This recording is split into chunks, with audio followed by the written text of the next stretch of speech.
ধন্যবাদ আপনাদের সবাইকে ধন্যবাদ জানাচ্ছি। অনেক দিন বাদে আবার প্রেস মিট করছি। এই প্রেস মিটের মূল উদ্দেশ্য হলো, এটা আমার নিজস্ব বক্তব্য। আমরা বিরোধী দলে আছি, and I being the leader of opposition,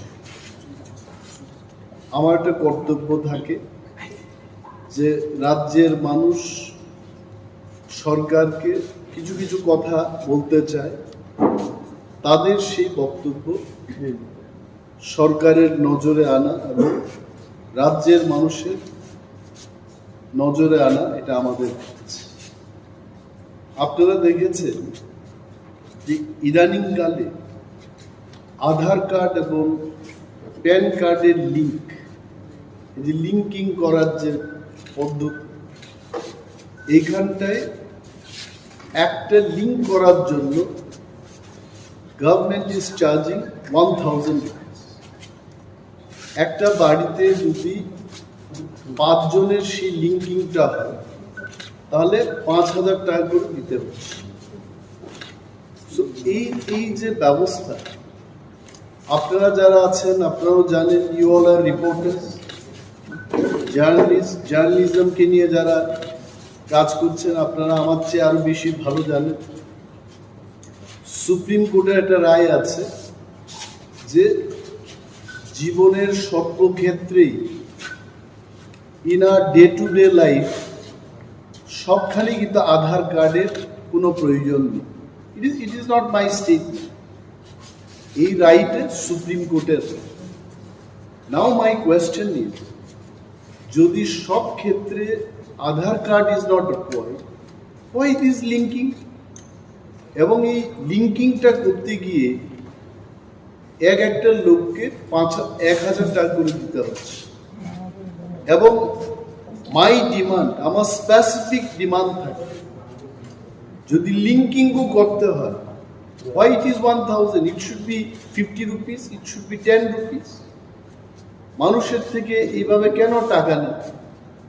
The state government should take up with the central government on this issue, যে 1000 টাকার জায়গায় এটাকে কমিয়ে 50 টাকা 20 টাকা একটা ন্যূনতম হারে যেন এটা নেওয়া হয়, সেই দিকে যাওয়া। যেটা আমি ফাইনালি বলব, এই লিঙ্কিং এর কোনো দরকারই নেই as per the verdict of supreme court. অযথা মানুষকে হয়রানি করা হচ্ছে। Why the state government is not taking care of the citizen in Tripura? এটি কি সরকারের দায়িত্ব না?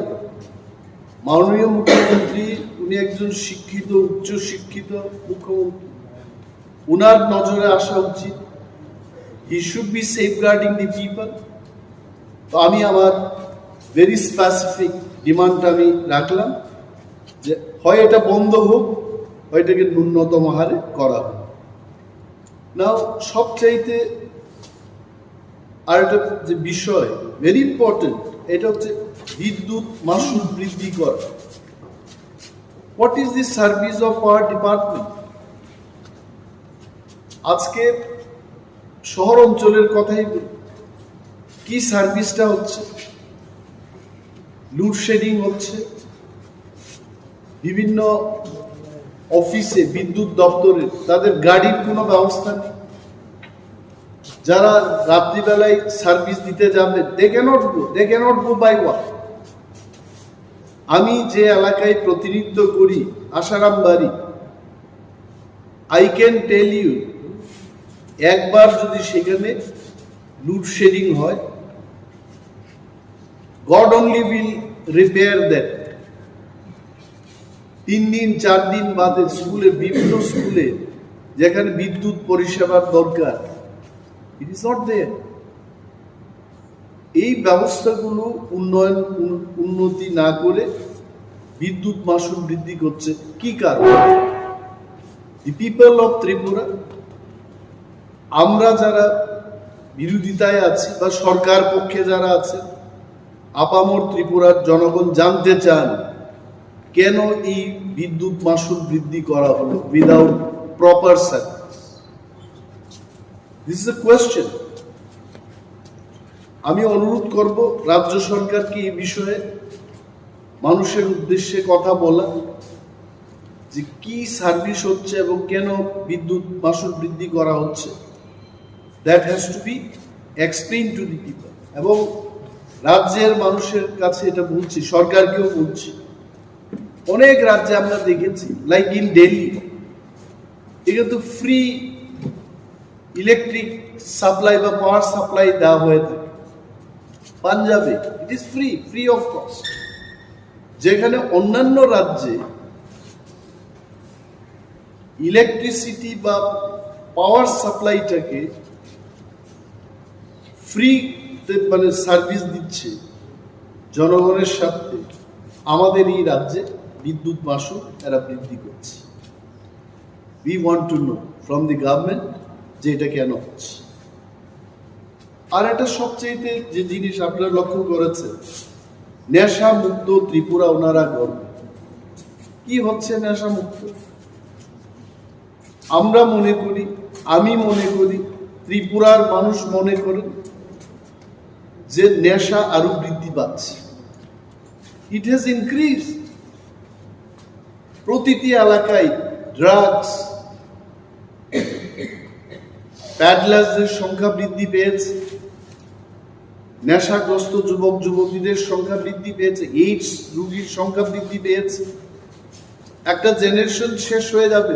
সরকার মন্ত্রী মহোদয়গণ শুধু বক্তব্য করে বলছেন যে আমরা নেশা মুক্ত ত্রিপুরা গড়ব। হাউ? আমি একটা কেন্দ্রের এমএলএ, আসারামবাড়ি কেন্দ্রে কিভাবে ওনারা নেশা মুক্ত করবেন সেই কেন্দ্রটাকে? ওনাদের মাস্টার প্ল্যানটা কি? 60টা বিধানসভা কেন্দ্রের মধ্যে যারা জনপ্রতিনিধিরা রয়েছে, এদের কোনো ভূমিকা ছাড়াই ত্রিপুরার যে নেশামুক্ত ত্রিপুরা গড়বে। আমি গভর্নমেন্টকে বলবো, যদি সত্যিই তারা নেশামুক্ত ত্রিপুরা গড়তে চায়, they must have proper committee. যে যে এলাকার বিধায়ক জনপ্রতিনিধিরা আছেন তাদের নিয়ে, কি ডান কি বাম, from all sections across all party lines, তাদেরকে নিয়ে একটা কমিটি করে প্রতিটি বিধানসভা কেন্দ্রের মধ্যে একটা করে যেন ড্রাগস রিহ্যাবিলিটেশন সেন্টার হয়। এটা আমি আজকে সরকারের কাছে দাবি জানাচ্ছি। এটা করা উচিত। You don't have any drugs rehabilitation centre. বলছে শুধু মুখে, আপনি বলুন কোথায় ড্রাগস রিহ্যাবিলিটেশন সেন্টার করেছে, এবং যে সমস্ত ড্রাগস রিহ্যাবিলিটেশন সেন্টারগুলো আছে, কে বা কাহারা গিয়ে সেখানে চিকিৎসা করছে, কি ওষুধ দেওয়া হচ্ছে সেখানে, তার কোনো কোয়ালিটি চেকিং এর কোনো ব্যবস্থা নেই। আমি অনেকগুলো ড্রাগস রিহ্যাবিলিটেশন সেন্টারে গিয়ে, প্রাইভেট গভর্নমেন্ট এইডেড তো খুব কম, নাথিং, কোনো ব্যবস্থা নেই। ব্যবস্থা ছাড়াই বলছে যে নেশামুক্ত ত্রিপুরা আমরা করব। And government must take strong step immediately, না হয় ত্রিপুরায় একটা জেনারেশন শেষ হওয়ার পথে এটা এগিয়ে চলেছে। Another thing, এখানে আমি যেহেতু আগরতলায় বসে এটা করছি, অনেকগুলো পূজার সিজন দেখেছি, আমিও দেখেছি। In my lifespan of more than 50 years, I have seen this city. Agartala আমাদের গর্বের সিটি। কি করেছে এই সরকার? ঠিক পূজার আগে, in the name of cleaning the city, এখানে উচ্ছেদ অভিযান ওনারা শুরু করেছে। এটি কি সময়? কেনই বা আপনি এদের বসতে দিলেন, আর কেন এখন আপনি উচ্ছেদ করছেন এদের? Is this the time? Agartala green সিটির যে পরিকল্পনা, এটা কি আজকে থেকে শুরু হয়েছে? It started long back. Asian development bank থেকে ঋণ নিয়ে আগরতলা শহরকে আরো সুন্দর করার যে পরিকল্পনার কাজ, এটা কি আজকে থেকে শুরু হয়েছে? Why did you allow them? কেন কেন আজকে অ্যালাউ করে এদের উচ্ছেদ করা হচ্ছে? দি গভর্নমেন্ট শুড থিঙ্ক, যারা দোকান দিয়ে পরিবার চালাচ্ছে, এদের প্রতি এটা মানুষের একটা দয়া, you should love them, you should think about them. এটা না করে উচ্ছেদ করছে। এবং আমি চাই, as a leader of opposition, I want statement from the government, এটা কেন অমানবিকভাবে এটা কেন করেছে? Why this will happen? তারপর একটা জিনিস, ত্রিপুরায় অনেক পুজো দেখেছি, দুর্গা পুজো। এইবার আমি দেখেছি যেখানেই গেলাম চাঁদার জুলুম, অপহরণ হচ্ছে। ধর্মনগর থেকে আসার পথে রাত্রিবেলায় গাড়ি থামিয়ে সমস্ত কিছু লুণ্ঠন করে ছেড়ে দিয়েছে, এমন অনেকগুলো ঘটনা আছে। পুলিশকে জানানোর পর সরকার কোনো অ্যাকশন নিচ্ছে না। What Honorable Chief Minister is doing? He is the Minister for Police Department. Whom department? Why he is not taking action? ভিআইপিদের গাড়িকে পর্যন্ত, মানে গাড়ি থামাতে থামাতে এই সমাজদ্রোহীদের এত সাহস হয়েছে যে এসকর্টিং গাড়িটাকে ওরা থামিয়ে দিচ্ছে। Where is government? গভর্নমেন্টের একটা রুল থাকা উচিত। এত চাঁদার জুলুম I have never seen in my life. And this has happened. এবং বিজেপি আইপিএফটির সরকার 2018 থেকে শুরু হয়েছে। কই সেই 18, 19, 20, ওকে করোনার সময় এটা বাদ দিয়েই দিলাম। Why all of the sudden this year চাঁদার জুলুম কেন হবে? কতজনকে গ্রেফতার করেছে, কতজনের বিরুদ্ধে ব্যবস্থা হয়েছে? Let the government tell. আর যদি এইভাবে চাঁদার জুলুম চলতে থাকে, I am telling, আগামী দিন এই চাঁদার যারা জুলুমবাজরা উজাড় করেও কিন্তু চাঁদা করতেই থাকবে, if police is not taking any action. I want to see, we want to see, the people of Tripura want to see some action. আরেকটা জিনিস, আমাদের রাজ্যে কোনো ইন্ডাস্ট্রি নেই, নাথিং, we have nothing. বিরাট রুট কনস্ট্রাকশন হচ্ছে, এটা আমি অস্বীকার করব না। 20 বছর আগেকার ত্রিপুরার হাইওয়ের যা অবস্থা ছিল, এটা অনেকটা এখন বড় পরিসরে বড়ভাবে তৈরি করতে চেষ্টা করছে এবং হচ্ছে। বাট দি পয়েন্ট ইজ, ওই সমস্ত রাস্তা নির্মাণের কাজ ত্রিপুরা রাজ্যের বাইরের যারা বড় বড় কন্ট্রাক্টর, এদের হাতে চলে যাচ্ছে। তাহলে কি হচ্ছে? দিল্লি থেকে টাকা আসছে, এই টাকা আবার বাইরে চলে যাচ্ছে। আমার এখানে কিন্তু সেই টাকা সার্কুলেট হচ্ছে। In plain and simple language, আমার ত্রিপুরার অর্থনীতি কি করে এটা উন্নয়ন হবে? If the money is not getting circulated here, এমন ভাবে টার্মস এন্ড কন্ডিশনস লিখবে, আমার ত্রিপুরার একটা কন্ট্রাক্টর সেই কাজের সুযোগ পাবে না। And I appeal, I'm demanding to the government, যত বড় বড় কাজ হচ্ছে এই কাজে আমার ত্রিপুরা রাজ্যের কন্ট্রাক্টর যারা বহুদিন ধরে ত্রিপুরায় কাজ করে আসছে, there are so many experienced first class contractors, they also can build this road. এই বাইরের যে কোম্পানিগুলো কাজ নিয়ে আমার ত্রিপুরার লোকদের দিয়ে কাজ করাচ্ছে, কিন্তু যে বেনিফিটটা, বৃহৎ অংশের যে লাভ, এই লাভটা বাইরে নিয়ে চলে যাচ্ছে। whereas this money would have come in the hands of Tripura contractors. এই বিষয়টা সরকারের নজরে আমি আনছি, মানুষের, ত্রিপুরার সর্বস্তরের মানুষের নজরে আনছি। and this is my demand, যে এই কাজে আমাদের ত্রিপুরা রাজ্যের যারা কন্ট্রাক্টর তারাও যেন এই কাজ পায়। The government has to think about. আর একটা বিষয়, ইট ইজ ভেরি পপুলার, সম্পদ কর। আপনারা নিশ্চয়ই শুনেছেন, মানে যার সম্পদ আছে তাকে কর দিতে, ভালো কথা। কিন্তু অ্যাসেসমেন্টে কি করে করেছে? হঠাৎ করে মানুষ নোটিশ পাচ্ছে যে আপনার এত সম্পদ কর দিতে হবে। What is the base?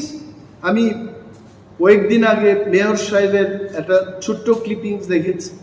উনি কি বলেছেন যে না, এটা আগের মতো করেই কি আগের মতো করে রেখেছে? ড্রোন ক্যামেরা দিয়ে নাকি ওরা অ্যাসেসমেন্ট করেছে। তো ড্রোনে কি বলে? What drone is? আগরতলা কি এত বিশাল সিটি যে এখানে ড্রোন দিয়ে ক্যামেরা দিয়ে সার্ভে করে ড্রোন যা বলে তার উপর সম্পদ কর হবে? এবং এটা করতে গিয়ে যারা সরকারি দোকানে বসে যারা ব্যবসা করছে তাদেরকেও বলা হচ্ছে সম্পদ কর দাও। এটা সরকারের সম্পদের উপর বসে এরা ব্যবসা করছে, কেন সরকারের সম্পদের উপর ওই ব্যবসায়ী কর দেবে?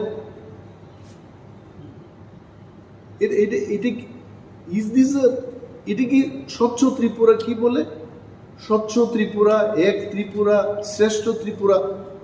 শ্রেষ্ঠ ত্রিপুরার কি চিত্র? আমি সাংবাদিক সম্মেলনটা করছি কারণ অনারেবল চিফ মিনিস্টারকে সম্মান দিয়ে বলছি। উনি প্রথম মুখ্যমন্ত্রী যিনি বহু ক্লাব ভিজিট করে ক্লাবের সাথে ভালোভাবে উনি যুক্ত আছে, এটা ভালো। বাট রাজ্যের মানুষের সার্বিক স্বার্থকে নিয়ে আরো বেশি চিন্তা ভাবনা করা উচিত। এই সম্পদ কর কেন বৃদ্ধি হচ্ছে, কেন নেওয়া হচ্ছে, কেনই বা সরকারি সম্পদের উপর বসে যারা ব্যবসা করছে এদের কাছ থেকে সম্পদ কর নেওয়া হবে? He must explain, he must see all this. এই কারণে আজকে এই প্রেস মিটটা করলাম। আর আগে ট্রাইবাল ওয়েলফেয়ার ডিপার্টমেন্ট থেকে বনস্থলীতে উপজাতি বা তিপ্রা ছেলে মেয়েদের পাঠানো হতো।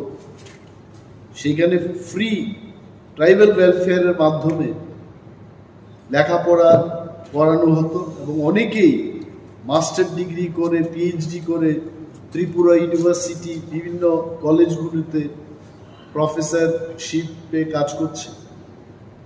হঠাৎ করে এটা বন্ধ করে দিয়েছে। What is the reason? 20 বছর আগে, 15 বছর আগে যদি সেটা করা যায়। আজকে তো মোদিজির সরকার। মোদিজি তো শুধু দেশের প্রধানমন্ত্রী না, বিশ্বের 5-6 জন নেতৃত্বের মধ্যে বিশ্ব নেতা, ওয়ার্ল্ড লিডার।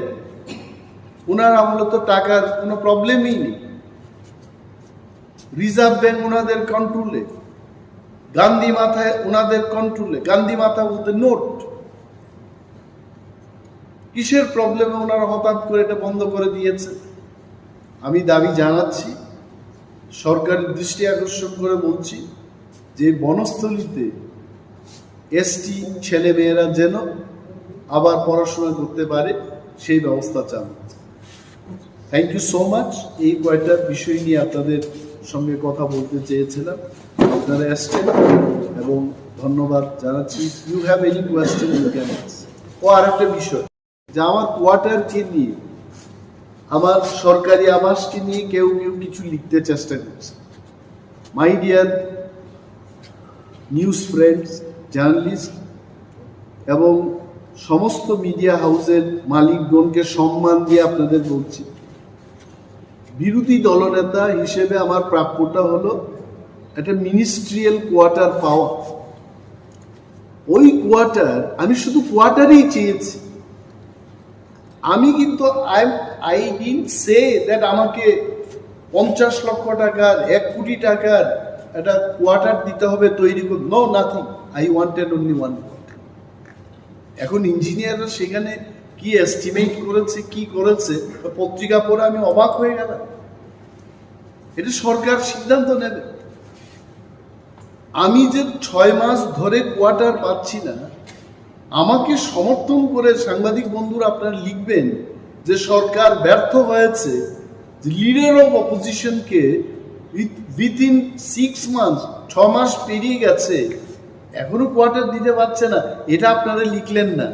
আর উল্টো আমাকে কি বলছে যে সরকারের সাথে মিলেমিশে এটা এই কাজ, সরকারের সাথে কোনো সমঝোতা নেই। And if you have any proof, তো সরকারের সাথে সমঝোতা নেই বলে আমি আকাশের নিচে, খোলা আকাশের নিচে থাকবো? It is not correct. আর আমি কি বাস্তুকার? আমি লিডার অফ অপোজিশন, আমি কি করে জানবো যে কত টাকার কি এস্টিমেট হয়েছে, কি টেন্ডারিং হবে? ওইগুলো আমি অনুরোধ করবো এভাবে লিখতে। আমি কোয়ার্টার পাই নাই, এটা আপনারা বলবেন, সরকারের নজরে আনবেন, এটা হয় নাকি? আর একজন প্রাক্তন বিরোধী দলনেতা, প্রাক্তন মুখ্যমন্ত্রী, যিনি ওই কোয়ার্টার পাওয়ার যোগ্য কিনা আমি জানি না, ওনাকে তো দিয়েছে, স্টিল লিভিং, এটা কেন অনেকে লিখে না? পূর্বতন মুখ্যমন্ত্রী থাকুক সেখানে, আই হ্যাভ নো প্রবলেম, এটা সরকারের সিদ্ধান্ত, আমি তার বিরুদ্ধে যাব। আমার বক্তব্য হলো, I am sitting MLA, standing leader of opposition, আমার প্রাপ্য, আমি একটা কোয়ার্টারই চেয়েছি। ওই কোয়ার্টার আমাকে যদি বলে যে একেবারে পরিত্যক্ত কোয়ার্টারটা আমাকে দেওয়া হলো, আমি বললাম ঠিক আছে, আপনার রিপেয়ারিং করুন। রিপেয়ারিং এর কাজ আজকে 6 মাস চলে গেছে, স্টিল গোয়িং অন। তো আমি ফটো দিয়েছি মাননীয় মুখ্যমন্ত্রীকে, আমার কাছে ফটো আছে, কয়েকদিন আগে আমি গিয়ে দেখেছি কি বাজে অবস্থা এই কোয়ার্টারের। তারপর তো উত্তরও দিলেন না আমার। আমি জানি না মাননীয় মুখ্যমন্ত্রী কেন এই ইয়েগুলো দেখেননি। যে see part of the clippings এখানেই আছে, আপনারা দেখবেন এই ফাটা জানালা, ইউ সি এই অবস্থা ওই কোয়ার্টারের। পেছন দিকটা আপনারা দেখুন কি বাজে অবস্থা। এখানে থাকবো আমি?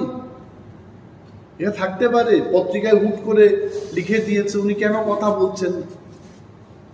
কারা আন্দোলন করছে সরকারের বিরুদ্ধে? গত 30 তারিখ এডিসি এরিয়া বন্ধ গেল, এটা কি সরকার সমর্থকরা করেছে? Not good. এবং আরো বৃহৎ আন্দোলন হবে পূজার সময়।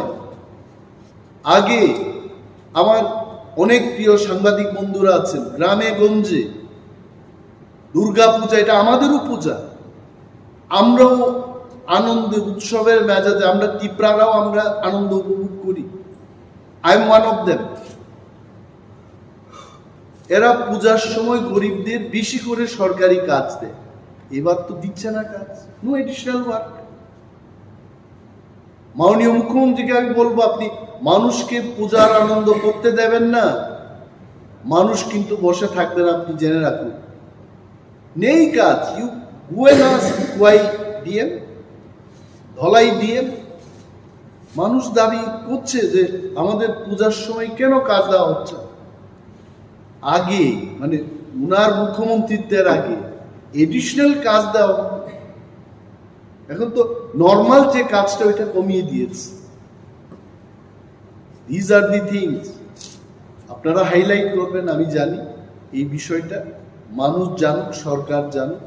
সরকারও তো সবাই খারাপ না, কিছু ভালো লোক আছে, যারা ভালো ক্যাবিনেট মিটিং এ বলবে, তারা নিজেদের মধ্যে আলোচনা করবে যে গরিবদের আরো বেশি করে, আরো কয়েকটা দিন এখনো বাকি, বেশি করে কাজ দেওয়া হবে, so that they can enjoy the puja. এটা আমার দাবি। Thank you so much. আচ্ছা, একটা প্রশ্ন ছিল, আজকে প্রাক্তন বিরোধী দলনেতা, প্রাক্তন মুখ্যমন্ত্রী আইনজীবীদের একটা সভায় বক্তব্য রাখতে গিয়ে বলেছেন যে 2023-এ বিজেপি ক্ষমতায় এসছে, নাম না করে আপনাদের দলকে, যে নতুন উঠে আসা একটা দলের সমর্থনের কারণে উঠে এসছে। I tell you one thing, পূর্বতন মুখ্যমন্ত্রী মানিক সরকারকে আমি সম্মান করি, I have no personal grudge against him. তবে একটা জিনিস ওনার বোঝা উচিত, অনেক সময় বয়স হয়ে গেলে মানুষ বাচ্চাদের মতো কথা বলে, এটা আমার পিতামাতার ক্ষেত্রে আমি দেখেছি, আমাকে যারা সাজেশন দিত আফটার 70 ইয়ার্স অন্য ধরনের কথা বলতে শুরু করে। In triangular contest, what is triangular contest? Triangular কন্টেস্টটা হচ্ছে আমি আরো দুইটা দলের বিরুদ্ধে ফাইট করি, that is triangular contest. Debbarma lost so many seats because of BJP. Debbarma lost so many seats because of CPM. দুইটা দলের জন্য আমরা লস করেছি। CPM lost many seats because of us. CPM lost many seats because of BJP. And BJP এরাও কিন্তু loss করেছে কয়েকটা, এরাও লস করেছে, বাট ইন ওভারঅল বিজেপির একটা ফায়দা হয়েছে। এই ফায়দা it is because of the triangular contest. না হয়তো আজকে ওনারা এই কথা বলছেন ধনপুর এবং বক্সনগরে কংগ্রেস আর Debbarma আমরা প্রার্থী দিইনি, কি কি অবস্থা হয়েছে। Now I am questioning them. এই যে বাজে একটা বক্তব্য করে মানুষের মধ্যে ভুল একটা ধারণা সৃষ্টি করানোর যে চেষ্টা হচ্ছে, আই কন্ডেম ইট। এটা উচিত না, মানুষ বুঝে গেছে। অনেকে গ্রাম্য বাংলায় বলে মথার কংগ্রেস প্রার্থী দিল না, তারপরেও সিপিএম কিচ্ছু করতে পারলো না, সিপিএম এর প্রার্থী নিজেই নাকি ভোট দিতে পারলো না। সেদিন বলছে যে সিপিএম দিয়ে আর কাজ হতো। I don't know, this is what people tell. আমরা কি বলেছি, একের বিরুদ্ধে এক যেন লড়াই হয়। Debbarma কিন্তু আমরা আমাদের কথা রেখেছি। যা ভুল হয়েছে গত বিধানসভায়, এই ভুলটা আমরা হতে দেব না। We kept our word. তারপরেও যদি এই লোকগুলো এই ধরনের কথা বলে, আগামী দিন ওনার দলের অবস্থা আরো ভয়ঙ্কর পরিস্থিতির সম্মুখীন হবে। This is not the statement from a healthy leader, responsible leader, যিনি 20 বছর ত্রিপুরাকে শাসন করে গেছেন। I think I would love to hear much more positive comment from you. Thank you. Sir, একটা কথা প্রশ্ন ছিল, নেশা নিয়ে একটা কথা বলেছিলেন আপনি। নেশা তীব্রতা অনেক ছড়ে গেছে, কিন্তু প্রতিটি থানাতে দেখা যাচ্ছে বিভিন্ন সময় নেশা তারা ধরছে, কিন্তু মেইন মাস্টারমাইন্ডদের ধরতে পারছে না, বা কিভাবে আসছে সেই দিকটা তারা দেখছি না। তো আপনি বিরোধী দল হিসেবে এটা কিভাবে দেখছেন? আমি হিন্দি সিনেমার কায়দায় দেখছি এটা। হিন্দি সিনেমাতে এগুলো দেখানো যে মূল যে পান্ডা, এই পান্ডারা আসলে অনেক সময়, আমি সিনেমার কথা বলছি, আমি এখানকার সত্যিকারের কথা বলছি না, দেখা যায় যারা এইসব মাফিয়া রাজে ব্যস্ত, যারা করে এগুলো, এরা হয় পুলিশের সাথে যুক্ত থাকে অথবা স্ট্রং পলিটিক্যাল পার্টির দ্বারা সমর্থিত লোকেরা এটা। আই এম শিওর গণ আন্দোলন যখন জোরদার হবে, এই পান্ডাদের ধরতে তেমন কোনো অসুবিধা হবে না। People already no why those people are roaming scot free. আমি আবার মুখ্যমন্ত্রীর নজরে আনব যে উনি তো অনেকেই গ্রেপ্তার করছেন এবং আরো এই পান্ডাদের নিশ্চয়ই গ্রেপ্তার করে। আরে গঙ্গাকে দোষ দিয়ে কোনো লাভ নেই, এটা গঙ্গোত্রীতে গিয়ে এটা শোধন করতে হবে, ওইখান থেকেই ওই মূল জায়গায় ধরতে হবে। দেনও মাননীয় মুখ্যমন্ত্রীর কাছে এগুলো ইনফরমেশন আছে, আমার মতো লিডারের কাছে ইনফরমেশন আছে, ওনার কাছে থাকবে না, ওনার কাছে আছে। And now it is only him to take action. একটা উচ্চারণ করে ওনার ধরতে হবে, জয় বজরঙ্গ বলি, বাস, he can finish in no time.